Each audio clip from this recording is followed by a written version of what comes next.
Hi, I'm Case Lowe, co-host of the Open the Voice Gate podcast. The one question I'm constantly asked when it comes to Dragon Gate is, how do I get into the promotion? Well, stop asking and start listening to the Open the Voice Gate podcast, released every Wednesday on the Voices of Wrestling podcasting network. For exclusive news and show reviews, look no further than the leader in Dragon Gate coverage, Open the Voice Gate.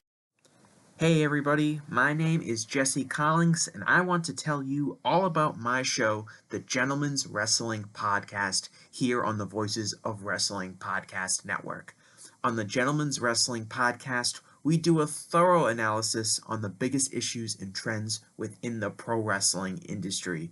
We talk a lot about pro wrestling media, we talk a lot about fan culture and wrestling's place within general pop culture, and we talk about the broader influences that are shaping the way we discuss and analyze the pro wrestling industry. We've had some of the brightest minds in the pro wrestling intelligentsia on the show, including WrestleNomics host Brandon Thurston, both Rich Craich and Joe Lanza from the Flagship Wrestling Podcast, Trevor Dame from the Through the Years podcast, and a whole lot more. This isn't a show for hot takes. It's not a show recapping the latest episode of television. This is a show focusing on the biggest topics in pro wrestling and doing a deep dive on the real stories behind the surface level analysis you might find elsewhere. The Gentleman's Wrestling Podcast is available wherever you get your podcasts, and we'd really appreciate it if you gave us a try. Thanks. This podcast is a member of the Voices of Wrestling Podcasting Network. Visit voicesofwrestling.com to hear the rest of our great podcasts, as well as show reviews, columns, opinions, and updates across the world of wrestling.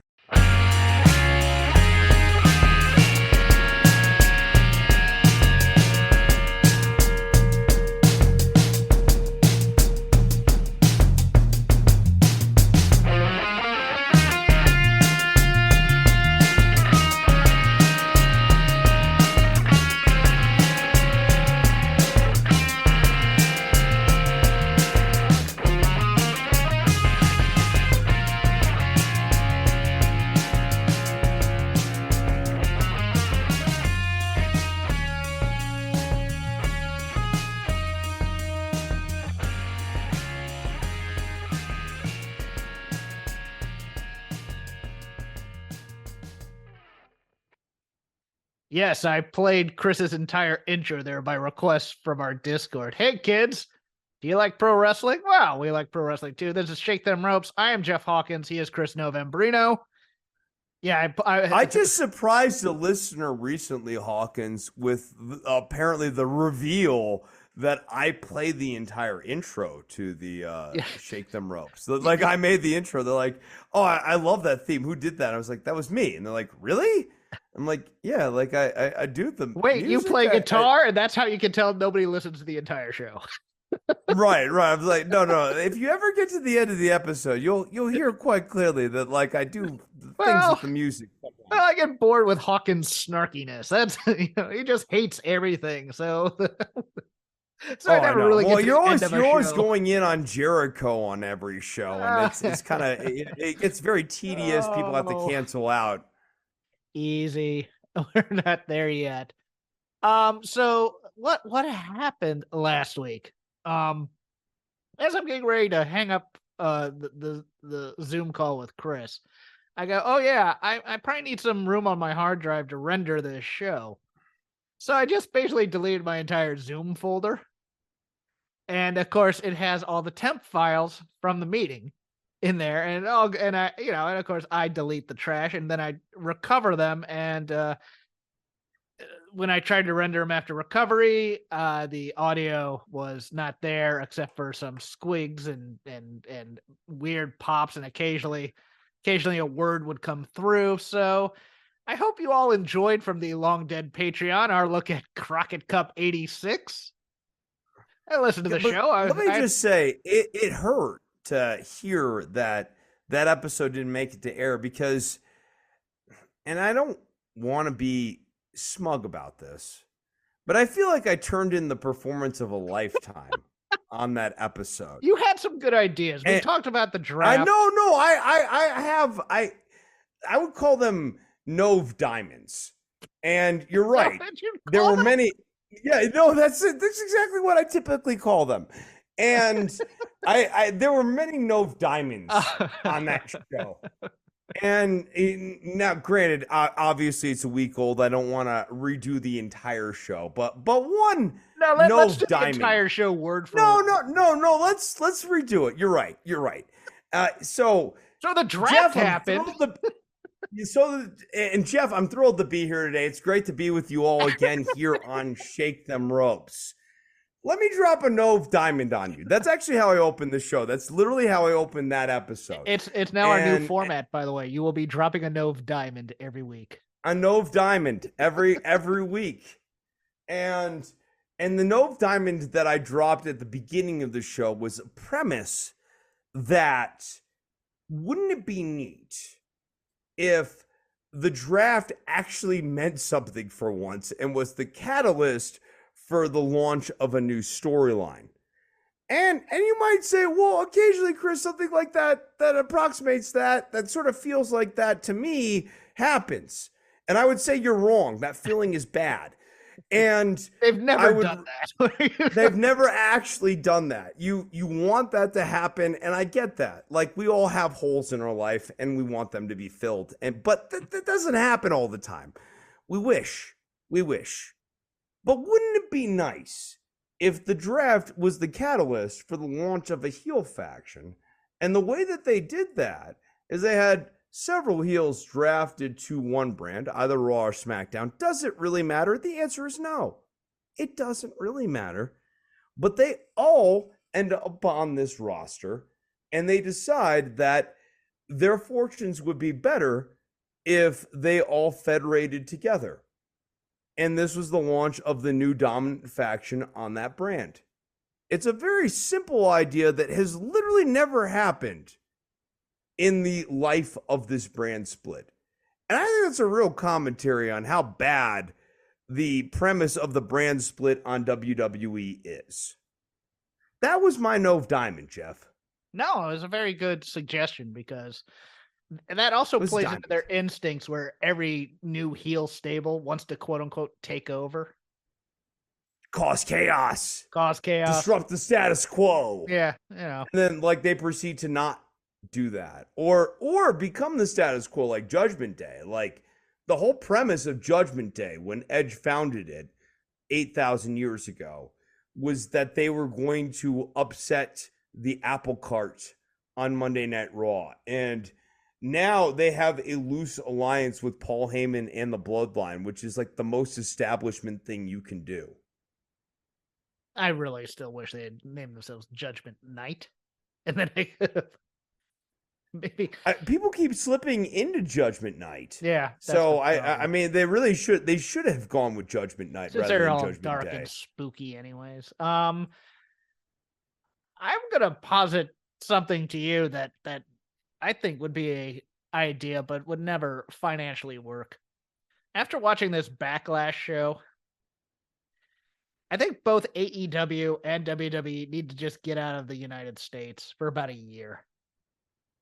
And then when they come back, will be a hot crowd wanting to see them because, my God, that Backlash crowd helped make that show.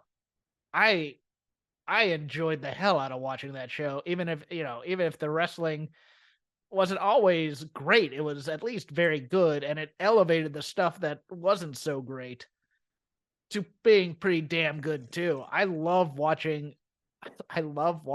a show, and it's one of the reasons I love watching like 80s pay-per-views out of like Baltimore and stuff. I just love it where they're just rabid the entire time, and that thing hit my sweet spot there, and I'm hoping Wembley is the same way. 60, it turns out that World plus wrestling plus entertainment is actually a good formula, and where WWE misses is that they're so obsessed with the entertainment component that they forget that actually if you go 1/3, 1/3, 1/3, that works for a lot of people. You know, they gave a love letter to that territory, especially during that during the match, where Savio Vega comes out and then Carlito comes out during the match. I mean, it was actually quite shocking to see a Vince McMahon product actually not want to use the crowd to get heat and actually want to make them go home happy. I was stunned by this, Chris. I still would have put the belt on Vega. I mean, but like that's a little bit too much to ask from this company. But like, yeah.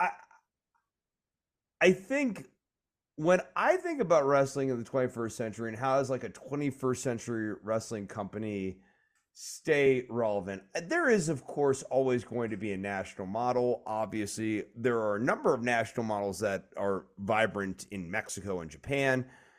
But if you're looking to do a global model, you got to really commit to the global model. And WWE has the resources to do that. I just don't know that they have the vision to. Right. But whenever they accidentally stumble into these moments, kind of like Beast in the East, kind of like this Backlash in Puerto Rico. Clash at the Castle. Yeah.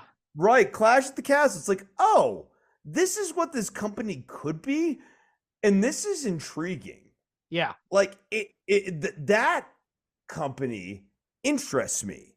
I'm not interested in this US based kind of, okay, we run some global events occasionally, but like, we're WWE, but like mostly we're sports entertainment in the We're United going to half-ass States. it in the small towns, and we're going to wait to be in a big city to give them the good stuff. I find that completely uninteresting. Yeah. But a global company that is trying to integrate wrestling that is happening in the United States, Mexico, Japan, and in the United Kingdom, etc., Germany, Europe broadly, that intrigues the hell out of me. Mm-hmm. And I don't look at this pay-per-view with the delusion of what's going to come next. Oh man, this is a star or something. Nah, hell no. But I will look at this pay-per-view as an assertion of my contention that this could be very interesting if they ever made it interesting. Yeah. It's like the kid with potential. It's one of those things where it's like, no, WWE absolutely reeks of the kid with potential right now, which is weird to say for the big dog and the monopoly, and I think is maybe sort of counterintuitive. But like, I looked at this pay-per-view very much as you guys could be a lot better than this if you wanted to be. I see, and that's kind of how I view in my lens AEW, because there is a good wrestling company that I want in there, and I'm still debating whether or not wrestling has passed me by, because it's one of those things where I want feuds and I want build and I want heat, and the younger fans that I talk to want good matches, and I'm just like, okay, but it doesn't grow the company. And so I'm still having that kind of headbutting thing, but that actually leads me, because we're going to talk in our news. There's not a lot of news. The ratings are down because the playoffs are on, and the playoffs are killing these guys for the most part. But there's some rumor and innuendo out there that the big announcement next week will be at Upfronts for Warner Brothers Discovery. And that will be followed up on Dynamite as well. But of course, the announcement of the Collision show, which we've been talking about here, that will be on Saturdays. But that the announcement will be that that AEW has signed a new deal, 5 years, somewhere within the $1.1 to $1.2 billion range, which I find fascinating. Like, number one, it's great. Okay, it's great for companies. Let's start right there, right? Because I know I hate the company or whatever, right? That's the rep. No, I'm thrilled. We call balls and strikes. I think we call balls and strikes. We don't hate anybody. It's just no one's more objective than Novi. I say that often on the show. That you might even say this a catchphrase of the show. But you always say that. It's actually, I admire how much you say that. It's cool. But beyond that, right? I'm legitimately thrilled that AEW has a 5-year guaranteed sort of contract. This is good for the industry writ large, even when wrestling has narrative lulls or whatever. The idea that there is a future for a secondary competitor to WWE is a good thing. And it's good for all of the talent. It's good for everyone in the industry coming up from the indies. It's objectively good. And anyone who tells you otherwise, or anyone who like qualifies it with any sort of regard or whatever, that's weird, man. That's all I can say. It fascinates me in my secondary interest in show business in some ways, because announcing this deal in the middle of a writer's strike, when David Zaslav took over this company and started cutting all sorts of scripted projects. Like there's a lot of people who are very upset that there's a Batwoman movie that they'll never get to see. And anime things. And the Screen Actors Guild is going to go on strike in about a month or so as well, if they don't join the Writers Guild sooner. But you have Disney, which just missed expectations, and their stock just dropped by 10%. You have... Were they going to bring back Alicia Silverstone as Batwoman? No, they were not. No. This was. That's unfortunate. This She really nailed it in the first time. Oh, God. I thought. Don't do this to me. I'm trying to actually make a point here. No. I'm trying to make a serious point. Don't interrupt me. It was just weird that but especially Warner Brothers Discovery pled poverty when they took over this company. And they started slashing everything about Max, and they combined the Discovery streaming service with HBO, et cetera, et cetera. And I'm wondering what it does to greater entertainment in some ways. Because oddly enough, one of the things that we talked about last week that we didn't, we're not going to necessarily regurgitate, but WWE had a very good quarter this past time because it included the Rumble and WrestleMania. And their stock is near, I believe, 52-week highs. They're doing great for Comcast, Universal, the Peacock streaming service as well. And look, for everybody who's going to throw the AEW number in the face of WWE, just wait, because WWE can point to stock price and go, hey, we're worth it. We're expensive, but we're worth it. That kind of a thing. But I am interested in if this sends reverberations of, look, we've always known that the holy grail of monetizing streaming is live events. And Paramount's in trouble because they can't really monetize. I'm wondering if AEW... There are too many streaming services. There are. AEW, not necessarily pay-per-view or any deals to stream anything on the streaming services, so that's not a thing, but I'm just talking greater entertainment. Wall Street told all these companies, you need to get an over-the-top streaming service for your thing, for your intellectual property, and their stocks went skyrocketing, and now they're just plummeting. But I'm wondering how big of an FU to normal scripted entertainment this will be seen as. That is an interesting question.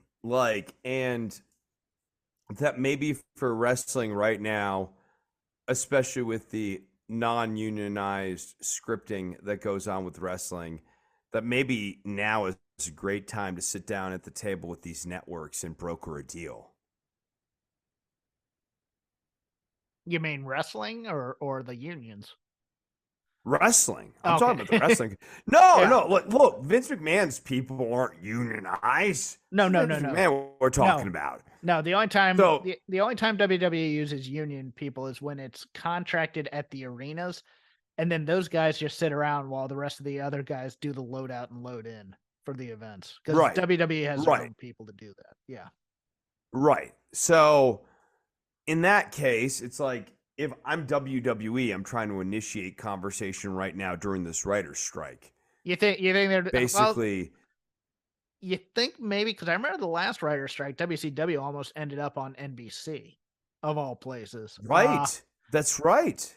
I'm wondering, I'd be interested, well, I mean, look, WWE's in the NBC family already with Comcast and their deal with Peacock. That, that just seems to be, I don't think. Look, I wouldn't put it. Look, Vince McMahon's not someone who's going to be Court like, Bauer's I going to stand float up the for rumor the. that ABC wants to sign MLW or something like that. So, yeah, I don't think. I don't expect Vince McMahon to be like, I stand up for the union man. No, like no, that's no, that. He no, doesn't. never. No, not ever. Yeah. Also, interesting news. AEW will debut at the TD Garden on Wednesday, July 19th, with a live Dynamite and taped Rampage. It is a much bigger building that they've ever run in Boston, which is very interesting. I know who they could debut there to help sell that place out. One Mercedes Moné. And if they have an influx of cash, I find that to be very interesting. But it appears that with the 60,000 tickets sold in Wembley and with this goodwill, they're starting to grow a bit. Now, my thing about this is, if you look at events that are currently on sale, like these house shows, that they're running a house show in Kentucky, I believe, tomorrow, and it had like no buys whatsoever. And they have a house show in Salem, Virginia coming up. And, there's middling sales. But, I mean, even Double or Nothing right now is about half full or half sold. Maybe I'm wrong on that, but it looked like I think there were like 3,000 tickets still left for Double or Nothing. It's interesting where they're hot and where they're not. That's all I'm saying. It's like, I don't know if it concerns me because it's like, well, you get the Dave Meltzer voice in your head where it's like, television deals, that's where the money is. Okay, so just concentrate on the television then instead of the live events. Sure, but you still want big live events in order to make the brand feel big. And as you're saying all of this, and this is off the top of my head a little bit, it's kind of funny to me that neither one of these companies, and none of these, there's only two, neither one of these companies have actually really entertained running in Africa somewhere. I mean, if you're looking to get a big house, you actually can do that on that continent. There's a great Power Udi joke somewhere in there. I don't know where it is. Right? No, I'm not saying this to be joking. I'm saying I think that this is look, think like Muhammad Ali, back in the day. You could turn out big houses on that continent. People live there. I think it's myopia to not do it. Is my thought. I'm thinking they're going to start looking at these things. Like AEW seems to be more forward thinking in this, and I think a stadium show in Australia. Right. There you go. I mean, WWE does have. Night of Champions is technically in Africa. The Middle East. Or is that the Blood Bunny show? Blood Bunny show, yes. If you want to call it that, yes, you can be derivative, but they are running in a different continent, correct? No, I'm not being derivative. I'm not being derivative, Jeff. I'm being derisive. Okay. And yes. That's Thank because the government, of course. I want to clarify my position on this. It's because the leader of the head of state of that country killed a journalist in the United States. Kind of bit fashy, as it were. I'm saying, I'm thinking broader Africa. That's all I'm saying. Yes, but broader Africa is full of these types of regimes, Chris. No. Broader Africa loves democracy. I won't debate this. Won't hear it. Next topic. Well, since I don't have we can go with this. Miro showed back up on Dynamite, as did Thunder Rosa. Fascinating. Outstanding. I know. Thunder Rosa wanted to have a meeting with Tony Khan, and I think she got it. I can't quite remember. But what I do remember is that Tony Khan did like a promo-y thing this week, and it was much more human than in times past. I felt like he had a speech coach who coached him up on being more normal. And he did a good job. He did. Why won't you It's hire from the heart. Jeff? It's because Nova always insults Tony Khan. That's why. No, that's from the heart. Stop it. When you say things like that, it hurts me. Here's what I find funny in the discourse, so to speak. Oh, when it tell me comes about the discourse. well, when it comes to like Miro and things like that, it's there's a certain strain of AEW fan that thinks it's the WWE guys that are making this company more like WWE. And the irony to me is no.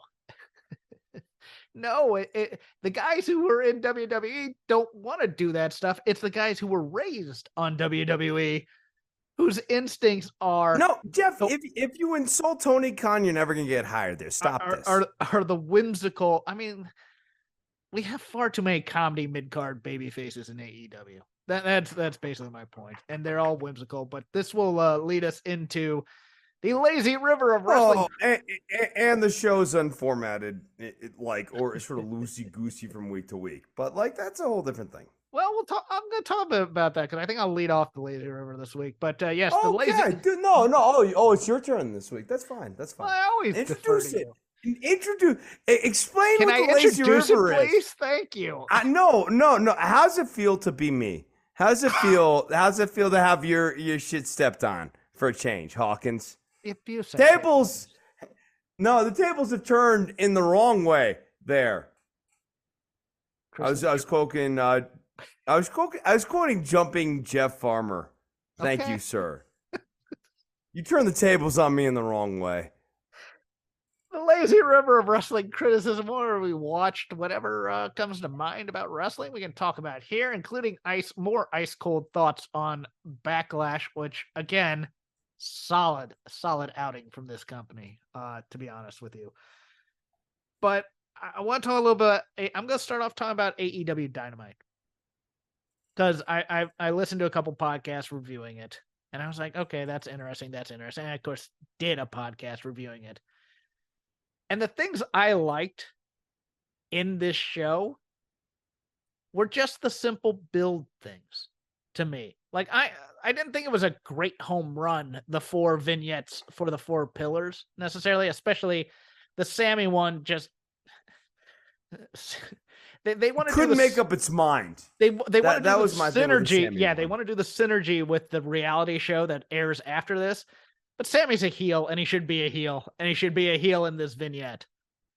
Yep. But I admire the effort. That was my issue. Yeah. I particularly liked the creativity with Jack Perry and Christian as his mentor. Yes. And having a heel be a babyface's mentor and that dynamic. I thought that was fresh and interesting and well executed. Very well executed. I would have, but yes, I thought the Sammy side was a miss. Yes, the Sammy side it humanized him too much as opposed to being the cocky guy who could win the title, which is all he needs. I mean, that's the log line for Sammy in this. I'm the cocky guy who can win this title, and I do high spots. And Tainara should have just been sitting there like, I can't wait until I get to be the queen of AEW. Yeah, I get when that my first husband check. is king. Yeah. Yes. I get to lord over this whole company alongside him, and we will sit in our chairs as king and queen of this company. Yeah. That should have been the dynamic coming off of them. I had a bit of an issue with MJF's because I wanted some resonance from the end of last week's Dynamite where he's scared and he's running off and almost being like he's trapped and he's almost indignant about how much he's going to win this thing. And my problem was he was talking about, I've had one of the best chain matches in history. I've had one of the best Iron Man matches in history. I don't care about having good matches. I want you to say I won those matches. I won them, as opposed to I had a beyond that thing. His spiel should be like, I should not be in this match. This is unfair. I should only be facing one opponent. Yes. Like this whole company is conspiring against me. Like, they never wanted me to be champion. I'm the champion nobody wanted. Basically pitching himself as an underdog, even though he's the overdog. I think we'll be talking about this later, but I liked the Don Callis turn. But my favorite thing on Dynamite was just, and look, it's straight out of Memphis. It was so simple and so good. But the setup for FTR versus Lethal and Jarrett was just basic pro wrestling feud building, and I loved it. I there were little things in there that I love, like Jeff Jarrett kicking the cup out of there because he's not going to partake in booze. Look, you have to strain credibility sometimes, and sure, a blinded Dax pile drove Mark Briscoe, who was out there, and I kind of want to follow up going with Cash, just looking at Dax and going, so your first instinct when somebody runs into you is to pile drive them. But oh, well, so what happens if I run into you? You're gonna pile drive me, Dax? Huh?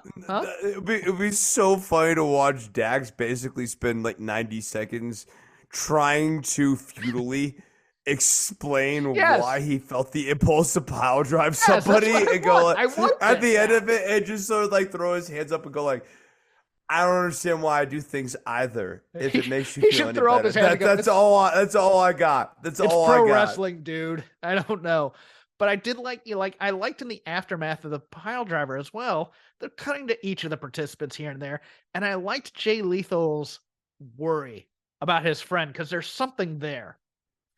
And I don't know how this, with Mark being the special guest referee, he may do a payback, he may do the right thing. But I like that there's layers to this as opposed to just pro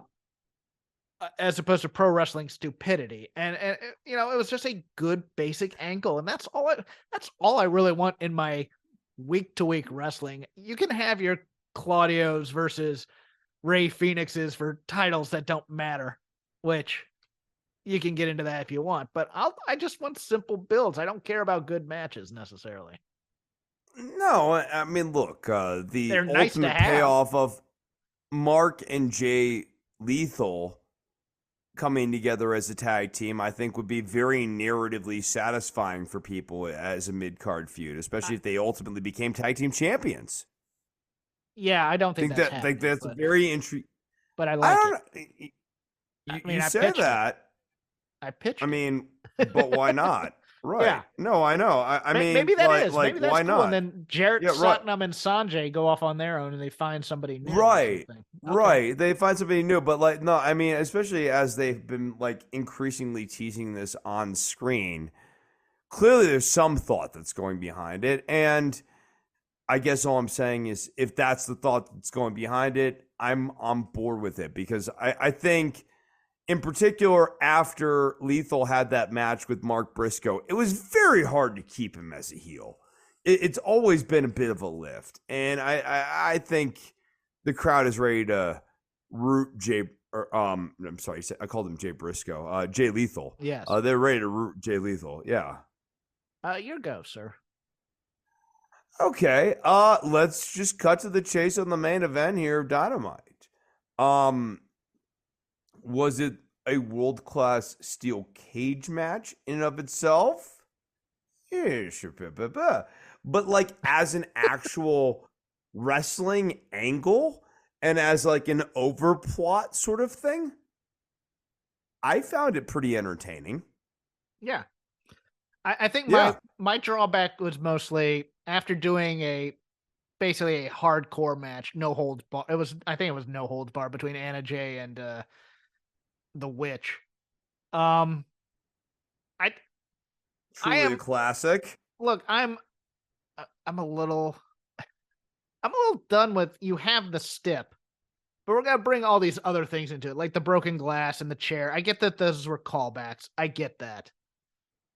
I kind of just want a plain cage match where the two guys settle it in the cage as opposed to going outside the cage or bringing weapons in the cage.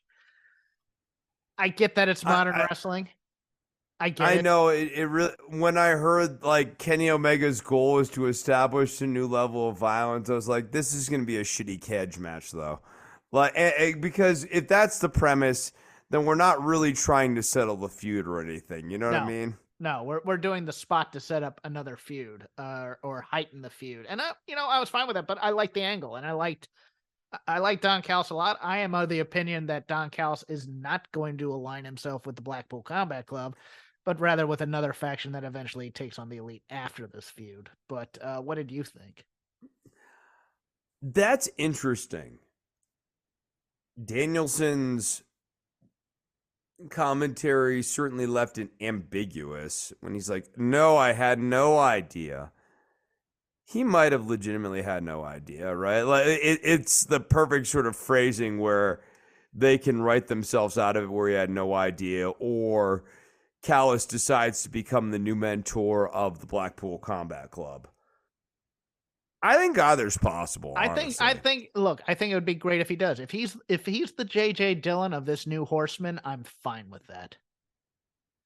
I really am. I think him as a spokesman, I think he could be a bit overpowering as a spokesman. Right. You know, here's the thing is I think that the benefit of this faction, and I've been critical of it at various points, but like clearly a positive of this iteration of Blackpool has been Danielson has found his voice as a character on either side of the ledger, which has been a stumbling point. I think he's doing a very good job as like the leader of this heel faction right now. Yeah. I am going to go back to WWE for a moment. The thing on Backlash that in our preview that never made air that I worried about was the placement of matches. And I am still very, very now adamant. They should have put that Bad Bunny match on last and let Bad Bunny have the moment and have the Puerto Rican celebration and go off the air. Because while the Cody match was interesting with Brock, the ending left a little bit to be desired, but it's obvious that the old regime is back in by the way they are treating Brock. But that being said, Brock Lesnar's freaking awesome. Brock Lesnar is a guy I will watch whenever he's on screen because, again, he brings menace and he brings violence. And I believe his violence. And I believe he is a bit of a rage monkey, so to speak. I loved his promo on Monday where he's just screaming into the camera. You want to fight? You know, that kind of thing. Look at me. Look at my face. There's something to be said for believability. And I was believing every moment of it. And I adore Brock Lesnar as a person. I think that's a match that's going to be interesting in Saudi Arabia as well. Because I hope they remember that they can't bleed. That's I don't think they're allowed to bleed in Saudi Arabia. And it's really kind of a match that kind of needs the blood now that we've established it as part of the storytelling. It's going to be fun. It's going to be interesting. I hope Brock isn't kept there. Gets on a private plane and leaves again. But what did you think of the follow-up with Brock on Monday? My frustration with this Brock feud continues to be that there's clearly no logic as to the prompt of this Brock feud. That we're just going to have to continue on with this. Well, he just started fighting Cody one day. Yeah. Thing. I find that so narratively unsatisfying, in particular because there are so many easy ways to narratively satisfy this. He has anger issues and he's just taking them out all of a sudden. Okay. Right. It's not that Heyman worked some sort of thing, some sort of deal with Lesnar, gave him an okie doke. And again, it's like, yeah, as you said, you could tell the old regime is running the show. And moments like this, in the main event angles, or main event-ish angles, as it were, absent Roman Reigns, moments like this really belie that the old regime is back. And this was the era that nearly bored me out of wrestling commentary. Perhaps to the delight of some. Oh, jeez. I'm watching the new shows on mute for the most part, unless something's interesting to me. Because Kevin Patrick's just I'm watching. Right, no, Kevin Patrick's grading. I tried to give him a pass, but it's like I don't feel like he is part of the text. I feel like he's above it. yeah. He doesn't feel attached to the show. Your turn, sir. My turn. Mhm. Okay. Let's go to next. So on Next this week, I was disappointed in the way that they did the Braun Breaker Trick Williams match. This should have been an annihilation of Trick Williams. Trick Williams should have went out there, and I thought they were going to do it. Last week I predicted it. You were like, no, and then I started watching the show, and I was like, yeah, no, Jeff's probably right. And then they had me on the hook for a second, especially when Carmel was like, no, I gotta be out there. I gotta be backing my boy. I was like, yes, let's do this. Let's kill Trick. Let's if Mello was a babyface, and I like Mello as a babyface. I'm not anti Mello as a babyface, but if Mello's a babyface, he's got to hurt. He's got to feel his friends die, and he's got to be fighting for his friends and stuff. Like that's what motivates Mello. Mm-hmm. And watching his boy go down, and not just go down in a competitive match, but get annihilated, and Breaker won't stop, I thought was very essential to establishing Mello as a true babyface. And I thought that this was a real miss in terms of a characterization beat. I mostly agree, but they want to protect big guys. I mean, that's the only excuse. I know why they do it. I'm not explaining it to you. I'm just saying it's one of those things where it's like I think it might just be an unreal expectation out of us. You know. No, I know. Well, I mean, but you're right. It's an unreal expectation out of this company, but like, it's not unreal to expect that you protect your champion over his sidekick. I will give you a choice of what I rant about. Either the firm deletion or this best friends Dark Order, or not Dark Order, is it the House of Black thing on Dynamite? Give me the firm deletion, because I don't even watch Rampage. So it was for these types of things where you see so much creativity from the Impact ones, and then you kind of get a less fun one when WWE decided to basically rip it off. This leaned to me to be more WWE, to be honest with you. The joy of wrestling and the world that were built in Impact, this is something that probably should have stayed dead. Hook has no reason to be in this match and pretty much needs to be kept the hell away from it, to be honest with you, because he got nothing out of it. If you see anything in the Firm, which I don't know if they do, even though they were the guys who helped MJF win the title, you gotta keep people like that away from it. But I mean, the Stokely parts were funny still, but there was no Lake of Reincarnation. Ethan Page literally had nothing to do in this match. It was so weird. The guy that had all these personalities in Impact that you could play off of. I think the Firm were miscast here. The people to put in this match is that Sanjay, Jeff Jarrett crew. And then the end of this is just, you can tell this wasn't Barash, but this was Matt and Jeff doing their thing together. Number one, in those matches beforehand, Matt Hardy was a comedy character, and he's kind of a serious character on AEW in some ways. Not all, but he was, in when they were doing this in Impact, when they did like Decay or Deletion against Rosemary, Crazy Steve, and whoever the other guy was. I forget who the third was. I miss Crazy Steve. Good old Crazy Steve. But, there was that sense that this is all kind of ridiculous type of a thing. But this ended with like a Jeff Hardy, just pretentious artist moment with, some symbol catching on fire. I didn't even really understand what the point of it was. It was as if somebody explained to somebody all these matches that they had before and told you to write a script on it.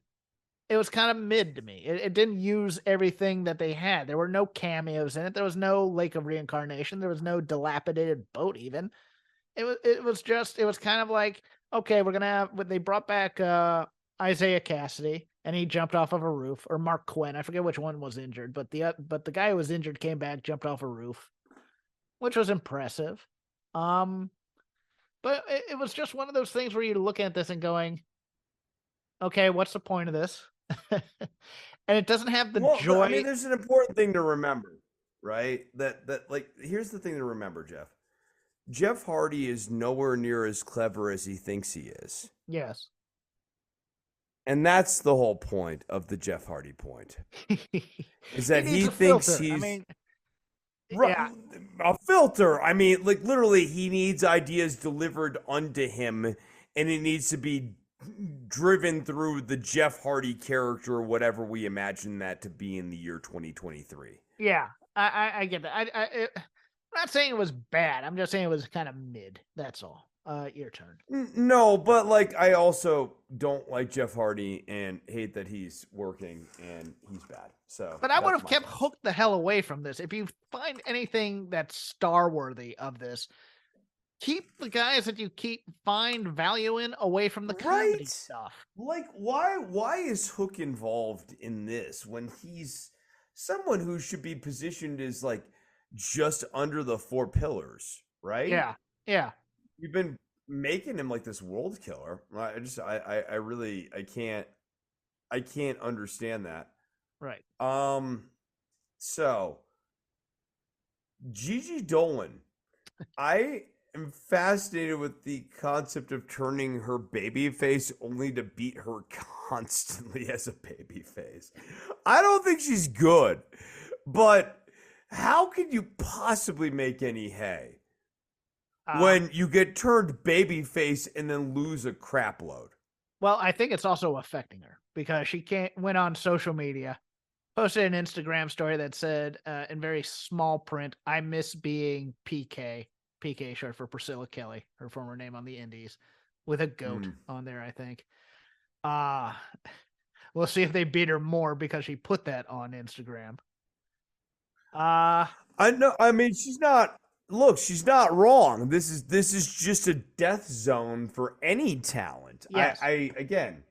I'm not a huge booster of her, so I'm not saying this is like, oh, I think she'd be a world beater if, but I'm more saying I don't think you could take the best wrestler, take them from heel, turn them babyface, and start beating them constantly, and have them be a viable unit going forward.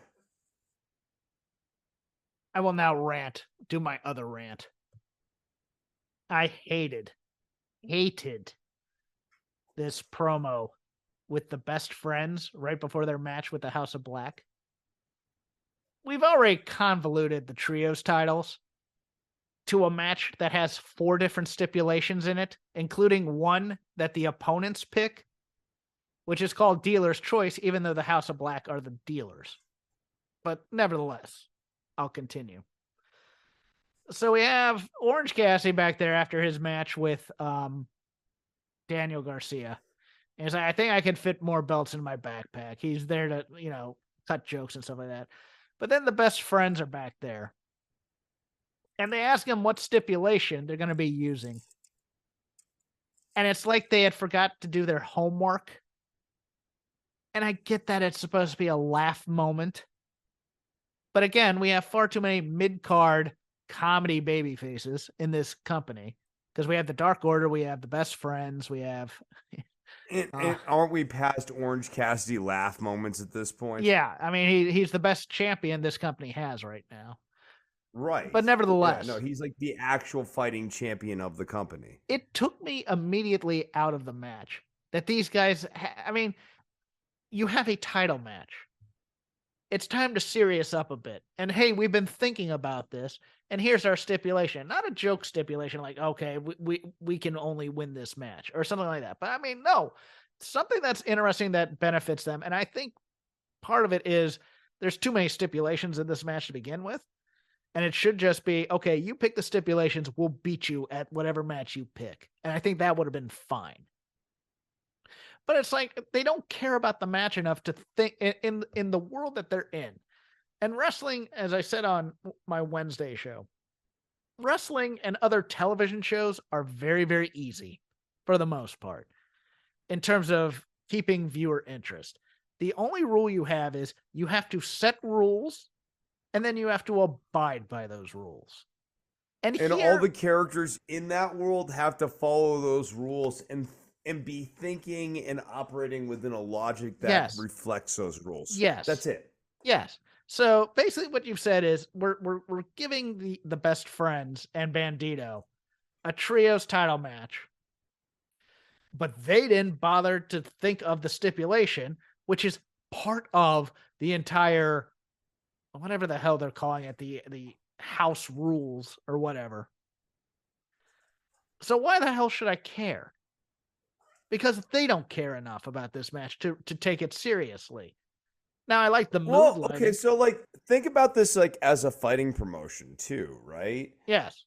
The whole intrigue of UFC, Bellator, these sorts of things, you have these competitive matches for the titles. Imagine if you were getting ready to watch a UFC fight and it appeared that the guy going up against Conor McGregor didn't really know what time of day it was when he was at the press conference. You mean I'm having Yeah, you mean I'm having a fight against Conor McGregor next week? Yeah. Damn. Yeah. That'll be crazy. Yeah. Wow. I wonder how that'll go. Wait, I was signed for a fight 2 months ago? Why didn't anybody tell me this? What does that do in terms of fight promotion? You know what I mean? Like, you're going up against Mike Tyson. James Buster Douglas is utterly flummoxed. Like, that Mike Tyson. Oh, damn. That one? Yeah. Oh, like, that's not building intrigue. That doesn't get you pay-per-view buys.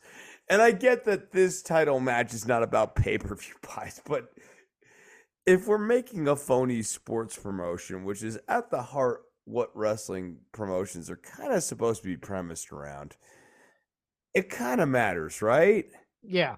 And that's all I want. I want this to matter to them.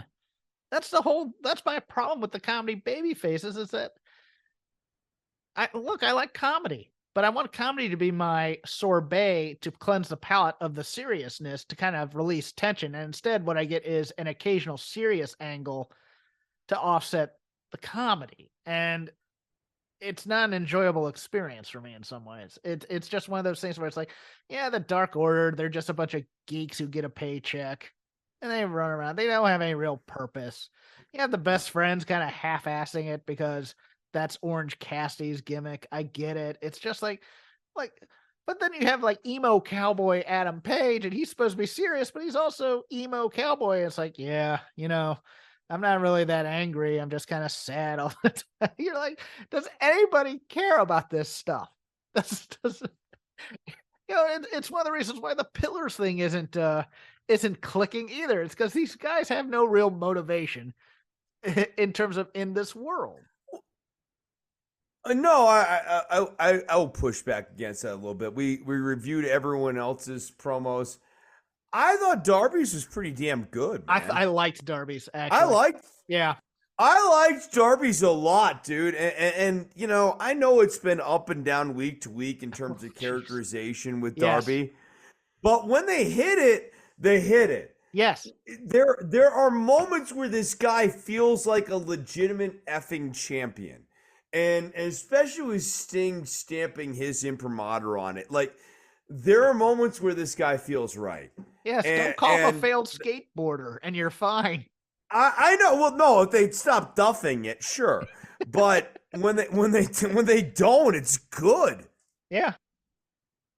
No, I mean that end. I think like the Jungle Boy one. I didn't like Jungle Boy's part in it because it's just like I want Jungle Boy to basically say, I'm coming in there to fight, and instead he's doing the things where it's like, Max only wrestles 4 times a year. It's like, yeah, he's the champ. He can do that. That's part of his type of thing. It's just like one of those things like, yeah, he's getting paid the same. What are you complaining about, Jungle Boy?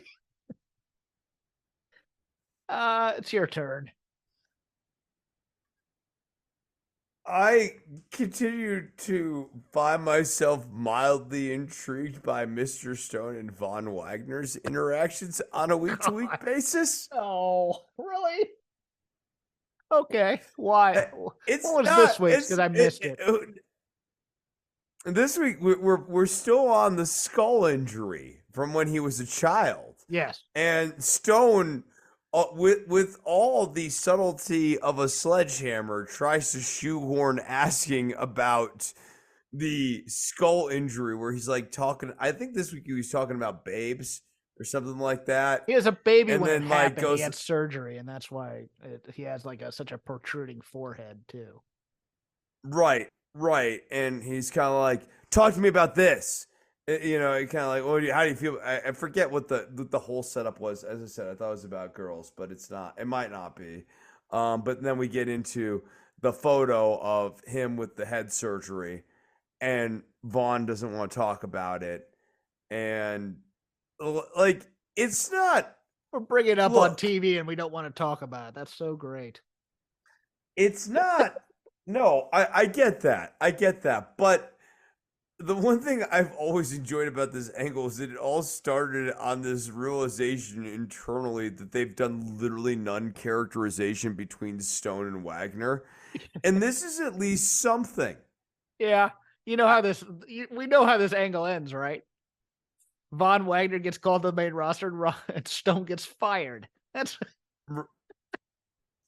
because it's Vince and he doesn't like managers. Yeah, that's true. Or maybe Von Wagner has like rage brain because of the surgery.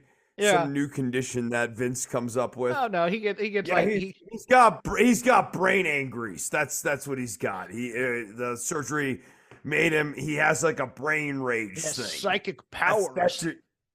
Oh my god! And he crushes people with his mind as opposed to with his body. He gets in the ring. So his name is Von Wagner, the Mind Mangler, and he goes in and he uses a psychic clothesline. Yes, that's what it is. He comes out with a cape and like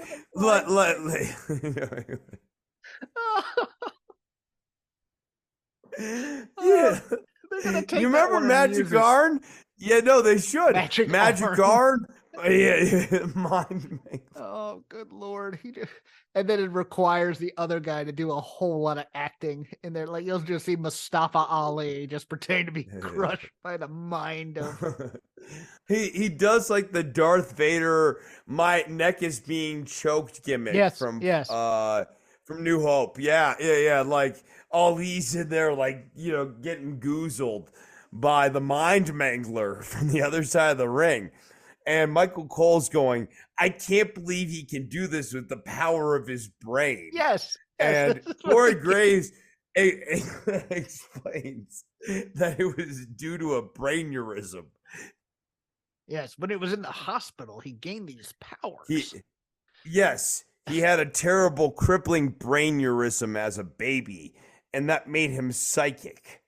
I'll my last one. I watched a couple episodes instead of NXT, oddly enough, of Memphis Wrestling from 1986 that I just happened upon because I wanted to see. I actually saw the debut of Bam Bam Bigelow in the States, which is the way that they promoted him should have been how they did Wardlow.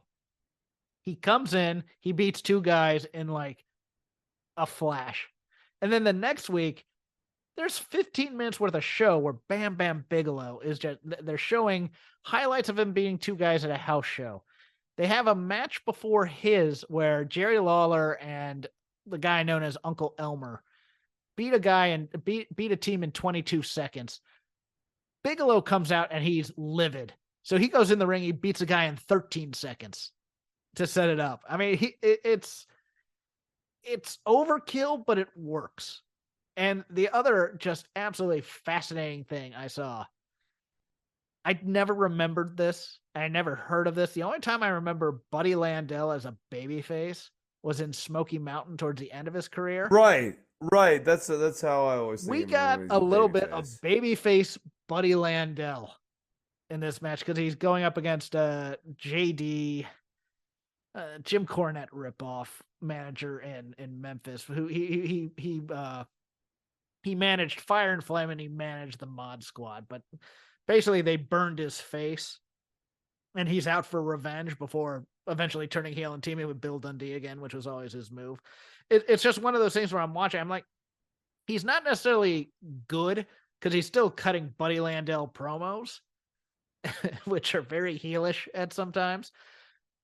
But it's interesting to see. It's interesting to see people's range in territories that you never saw them. So, and I've grown to love Buddy Landel over the years. I mean, you can definitely see he was on a lot of cocaine when he was young, and that's a shame because I mean he had something, and he was so smooth in the ring. And it's one of those things where I'm now starting a Memphis watch because Memphis is a hole in my resume, and the simplicity with which on that second show, in addition to just this was like the week after July 4th. So there are like 6 music videos in a row. There's like one to Wild Boys by Duran Duran. There's one to Bad to the Bone by George Thorogood.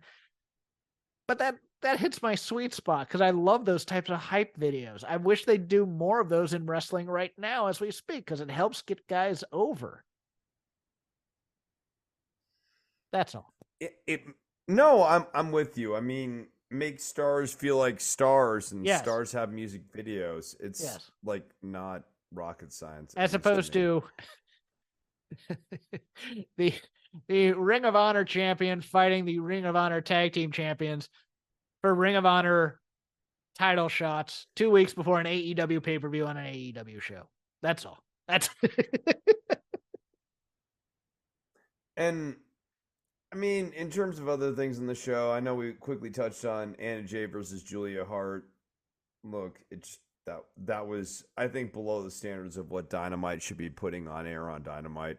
all the good stuff happened at during picture in picture because they were chopping the crap out of each other during that time. It's like, but it broke down. Hurling each other into guardrails is perhaps the most pedestrian and boring thing you can do in one of these no hold bars matches. Yes, it's a walk before you run thing. I mean, these women can't really do great matches, but we're gonna put them in a street fight and hope they stay safe. It's like, no. Right. They're gonna do one of two things: either be very cautious, being cognizant of their limitations, and thus just do guardrail spots. Yes. Or be reckless. And neither of these two pathways are actually laudable pathways that we should want them to be pursuing. No. Anna Jay queen of the death match, though. Orange Cassidy versus Daniel Garcia. Fun little Loved sprint. It. Yeah, loved it. I think that, like, you know, they could have done. I think they just need to do more with Orange Cassidy getting more and more beat up every week. Yes. I need to see the result. I need to see him being taped up more and more. There's this Where's Waldo book. It's the red one. I think it's Find Waldo Now. And in that one, Waldo keeps losing stuff on his person. And by the end of Find Waldo Now, he doesn't have any of his things anymore. He's not like naked. This is Waldo we're talking about. He's not like that. Come on, people. I want Orange Cassidy to keep getting more and more bandaged. No, I want him more bandaged week over week. And then by the end, and the punchline is he comes down in a body cast and he pins somebody. No, right. Before he loses the title, he manages to somehow win even like basically completely wrapped up. He or beat something. Stokely that way. Yes, that's. That would be so fun. Yes, a manager gets a match against him in a body cast, and he still manages to win. I thought Danny. But no, he Daniel should be Garcia's, getting more and more. Daniel Garcia losing because he's sports entertaining is something. Because I don't know how you get him out of this. I don't. I don't know why you got him into this a second time. No, fair enough. Yeah, I don't have anything else. Do you? No, I mean the Daniel Garcia thing definitely. It's very frustrating in the sense that like getting him out of this is a problem because this is the second time you've gotten him into this. Yes, they've painted themselves in the corner with him and with Ricky Starks in some ways. Yeah. Oh my God, Starks, right? He's just treading water. I'm gonna show you how a legend. I am so sick of this Bullet Club. Like, okay. I've had it with all these snakes on this plane. Yes, indeed. No, I feel your vibe, but my guy. Yeah. This is not making stuff. No, it's not. But we'll end it there. You can follow me at CrapGame13. You can follow Chris on Instagram at Dr. Nove, DOCTOR_NOV. You can follow the show Shake Them Ropes, all one word, on Twitter. Updated only when either I screw up or when a new episode comes out. We are part of the Voices of Wrestling Podcasting Network. Podcast for all of your various wrestling needs. If you need more audio out of me, why wouldn't you? You can subscribe to the Patreon over at Fight Game Media. I do the Dynamite Show with Paul Fontaine every Wednesday. We go on about 15 minutes afterwards and record a show. Thorough deconstruction of Dynamite. Chris has other interests. He's going to tell you about them now. Oh my God. I like stuff. And one of the things I like is teaching music. It's true. It is. Oh, no. Stop. No, I like it. And if you want to get music lessons from me, you can hit me up on the Instagram, as Jeff said, DOCTOR_NOV. I like teaching music lessons. And guess what, Jeff? Guess what? What? You don't even know. No, you asked me what? I'm asking you what? I know. It's called a surprise. Don't you like the element of surprise? Not really. Okay. We're doing a wrestling show, though, right? I don't like surprises all that much, but continue. No, that's true. Well, guess what? Surprise. I'm doing a Jimi Hendrix camp this summer. And I know. And these are actually more affordable than my regular lessons, and they actually go longer because they're group class sort of things. So if you want to check out me spewing on Hendrix, we're going to be talking about Are You Experienced, Axis Bold as Love, and Electric Ladyland over 4 weeks.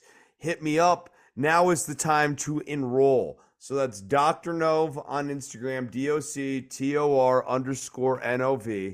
For the Jimi Hendrix course. Yeah, normally you don't even listen to this section, but this week, something interesting happened.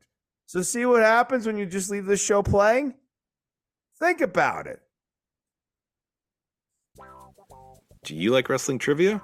Then check out the 5-Star Match Game, the Pro Wrestling Quiz Show. I'm Joe Gagney, and every episode, I grill 3 contestants with 5 rounds of power-packed wrestling trivia. We have over 30 evergreen episodes in the archives covering WWE, AEW, Japan, Mexico, and much, much, much, much more. Play along at home and check it out today. Hello there, everybody. It's me, Garrett Kidney, the co-host of You've Got to Be Kidding Me on the Voices of Wrestling Podcasting Network. And I am Liam Jones, my full name, and I'm also a part of the Voices of Wrestling Podcasting Network as a co-host for You've Got to Be Kidding Me. We are a TNA history podcast that covers TNA 1 month at a time. We cover all the drama, all the matches, all the Vince Russo nonsense you could ever want in your life. Have you heard of TNA? I bet you have, but would it be funnier if 2 people made jokes over it the whole time? Probably. So if that sounds like fun to you, check it out on this very Voices of Wrestling Podcasting Network, and Liam will do bits and whatnot.